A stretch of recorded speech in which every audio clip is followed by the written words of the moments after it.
Welcome to the Deep Dive. Today we're tackling a side of open source that doesn't often grab headlines, but is absolutely crucial. What happens when a project reaches its natural end?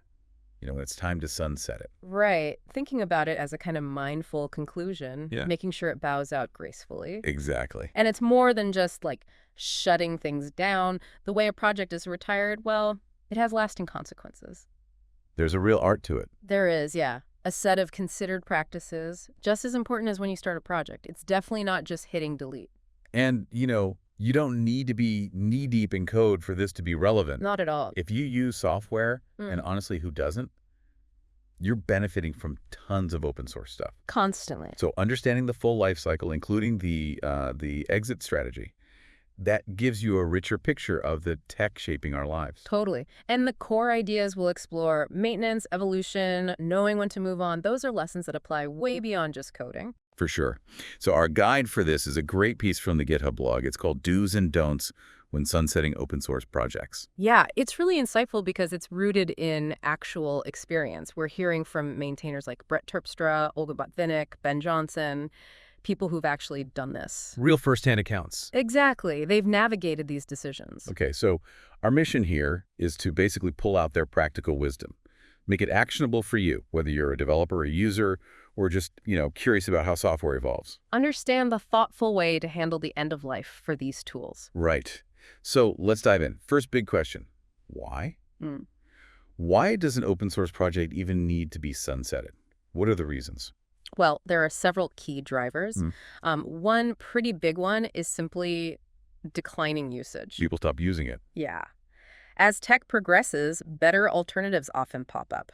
Olga Botvinnik's experience with pretty.plotlib, her Python visualization package, that's a perfect example. What happened there? Well, Seaborn came along, gained popularity, offered more features, and the user base for pretty.plotlib just sort of naturally dwindled. Oh. That drop in active users can be a really strong signal that maybe the project's main job is done. Yeah, it's like when a better gadget comes out, right? The old one just ends up in a drawer. It's natural. It is. Yeah. And what else? Well, the march of technology itself, that's a big one. How so? Sometimes the underlying tech evolves so much that keeping an older project compatible becomes, well, more trouble than it's worth. Right. A complete rewrite using modern stuff might just be the more practical path. The original code just might not fit the new world. So it's not always a direct competitor. Sometimes the ground just shifts underneath the project. Exactly. What about the people, though? The maintainers, they're often volunteers pouring in time and energy. Yeah, that's huge. And their interests, their priorities,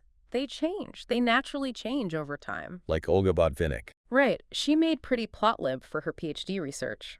Once that was done, her focus shifted.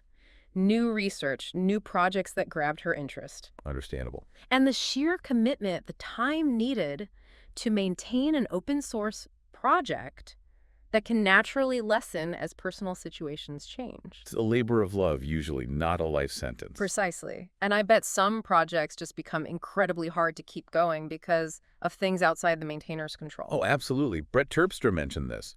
Projects that lean heavily on external APIs, external services, they're really vulnerable. Ah, dependencies. Yeah.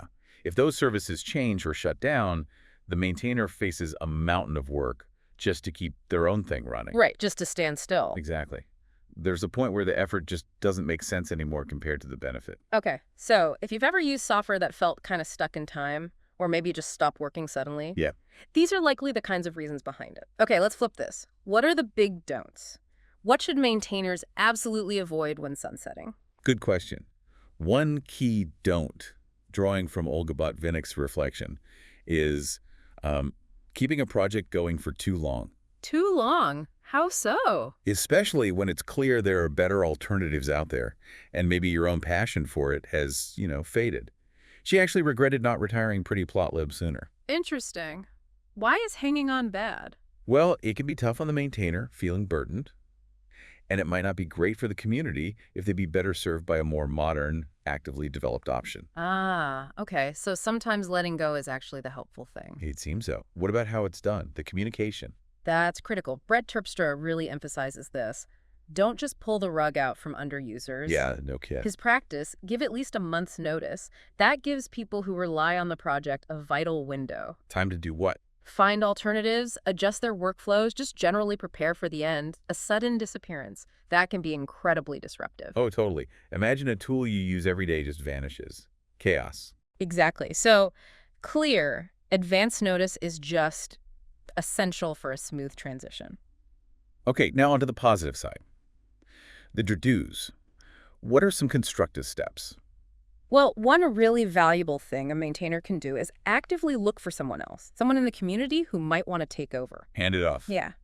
Brett Terpstra makes this standard practice before fully retiring something. He points out there are different degrees of sunsetting. Okay, like what? Sometimes it might just be clearly stating, hey, active development by me has stopped, but community contributions are still welcome. So it doesn't have to be a hard stop. It could be a gradual handover or just a shift in who's doing the work. Right. But what if the original maintainer feels like a strong personal tie to the project's reputation? Ah, that's where Ben Johnson's story with BoltDB comes in. It's fascinating. What did he do? Instead of handing over the original BoltDB, he deliberately pointed users to a well-regarded fork called bbolt.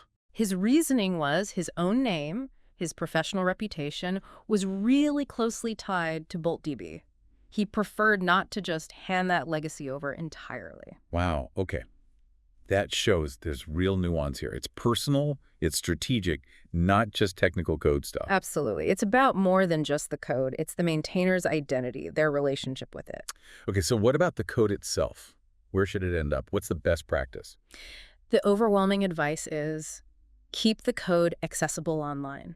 Don't just delete it. Right. Ideally, archive the repository. Platforms like GitHub have an archiving feature. It makes the project read-only, signals it's not actively developed by the original team anymore. But it preserves everything. The whole history issues, pull requests, discussions, that can be incredibly valuable later. For reference. Yeah, or if someone decides to fork it, maybe revive it, repurpose it, think of it like putting it in a digital library. It's still there, just static. That makes total sense, like a historical record. Olga Botvinnik specifically mentioned how important this is for science, for academia, reproducibility. Exactly. If research relied on software that just vanished, big problems for verifying that work, building on it. Right. Keeping the code accessible means even if you don't find a new maintainer right away, someone might pop up later with the skills and interest. It leaves the door open. So are there any times when taking the code completely offline is the right move? Yes. The article points out a critical exception. Which is? If the code poses an active threat.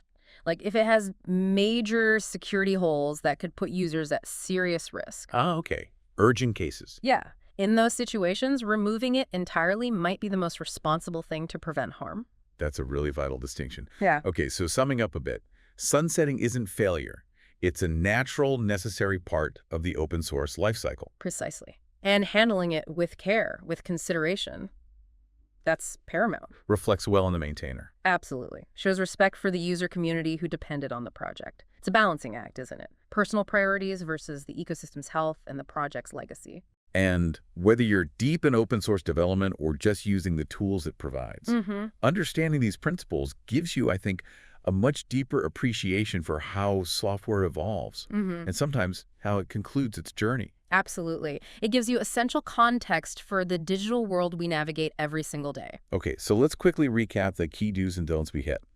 On the don't side, don't keep maintaining something way past its prime. Right, especially if you're not into it anymore. And absolutely give people plenty of warning before shutting down. No surprises. Definitely. And on the do side, look into handing off maintenance if possible. Explore alternatives. Yeah. Consider alternatives if a full shutdown isn't quite right. And almost always, keep the code accessible, archive it. Unless there's a really serious security reason not to. Exactly. So here's something to think about as you go about your day. Consider the digital tools, the open source projects you rely on. What would happen if they were sunsetted? How does understanding this whole process maybe change your perspective on software maintenance, on the often unseen effort that keeps everything running? Yeah, it definitely makes you think about the sustainability of the tech we use all the time. A really important question for everyone. Indeed. Thanks for taking this deep dive with us. Until our next exploration.